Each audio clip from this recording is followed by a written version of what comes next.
Daily. Taste the Daily. Tiruvannamalai மாவட்டம் ஆரணி அருகில் ஹோட்டல்களின் பூட்டை உடைத்து பணம் கொள்ளையடிக்கப்பட்ட சம்பவம் பொதுமக்களிடம் அதிர்ச்சியை ஏற்படுத்தியுள்ளது. பழைய பேருந்து நிலையம் பின்புறமுள்ள முகமது அலிகான் என்பவருக்கு சொந்தமான பிரியாணி ஹோட்டல் மற்றும் அருண் என்பவருக்கு சொந்தமான ரேணுகா மெஸ் ஆகியவற்றின் பூட்டை மர்ம நபர்கள் தனித்தனியாக உடைத்து பணத்தை கொள்ளையடித்துள்ளனர். திறனற்ற ஸ்டாலின் ஆட்சியில் காவல் நிலையம் அருகில் உள்ள கடைகளின் பூட்டை உடைத்து திருட்டு சம்பவங்கள் நடைபெற்றுள்ளதாக மக்கள் குற்றம் சாட்டியுள்ளனர். திருப்பூர் மாவட்டம் பல்லடம் அருகே போலி ஆதார் அட்டையை பயன்படுத்தி சட்டவிரோதமாக தங்கி பனியன் நிறுவனத்தில் பணியாற்றி வந்த 26 வங்கதேசத்தினர் சிக்கினர். ஏஜென்ட்டுகள் மூலம் போலி ஆதார் அட்டைகளை பெற்று டிகேடி மில் பகுதியில் உள்ள தனியார் பனியன் நிறுவனத்தில் வங்கதேசத்தை சேர்ந்த 26 பேர் பணியாற்றி வந்ததாக கூறப்படுகிறது. இதையடுத்து உரிய ஆவணங்களின்றி போலி ஆதார் அட்டையை பயன்படுத்தி தங்கியிருந்த 26 பேரும் பிடிபட்டனர். நிர்வாகத்திறனற்ற ஸ்டாலின் ஆட்சியில் ஏவல்துறை மீது பயம் இல்லாததால் சட்டவிரோதமாக வங்கதேசத்தினர் குடியேறி வருவதாக பொதுமக்கள் குற்றம் சாட்டியுள்ளனர். கோவையில் வடமாநில இளைஞர்களை கடத்திச் சென்று பணம் பறித்த ஆட்டோ ஓட்டுநர்கள் 3 பேர் பிடிபட்டனர்.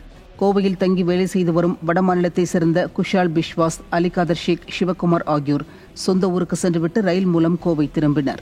தொடர்ந்து ஆட்டோக்களில் ஏறி பணிபுரியும் இடத்திற்கு சென்றபோது ஆட்டோ ஓட்டுநர்கள் முகமது அசாருதீன், நவ்பால் பாஷா, செந்தில்குமார் ஆகியோர் அந்த இளைஞர்களை வேறு பகுதிக்கு அழைத்துச் சென்று 13,000 ரூபாய் பணத்தை பறித்துக் கொண்டனர்.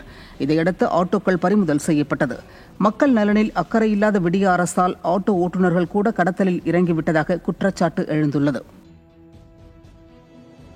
திருப்பூர் மாவட்டம் பல்லடம் அருகே காதல் தம்பதியினரை மர்ம நபர்கள் காரில் கடத்தி தாக்கிய சம்பவம் அரங்கேறியுள்ளது. கரூர் மாவட்டத்தைச் சேர்ந்த காதலர்களான கணபதி, சதயவர்தினி ஆகியோர் இரு வீட்டாரின் எதிர்ப்பை மீறி கோவையில் திருமணம் செய்தனர். அங்கிருந்து பேருந்து மூலம் சொந்த ஊருக்கு திரும்பிய நிலையில் பல்லடம் அருகே கணபதியின் உறவினர்கள் காதல் தம்பதியினரை வலுக்கட்டாயமாக காரில் கடத்திச் சென்றனர்.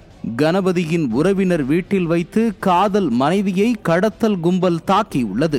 இதில் படுகாயமடைந்த பெண் வீட்டு காவலில் வைக்கப்பட்டுள்ள தனது காதல் கணவனை மீட்டுத் தரும்படி கண்ணீர் மல்க கோரிக்கை விடுத்தார். விடியா திமுக ஆட்சியில் குற்ற செயல்கள் அதிகரித்து விட்டதாக மக்கள் குற்றம் சாட்டுகின்றனர்.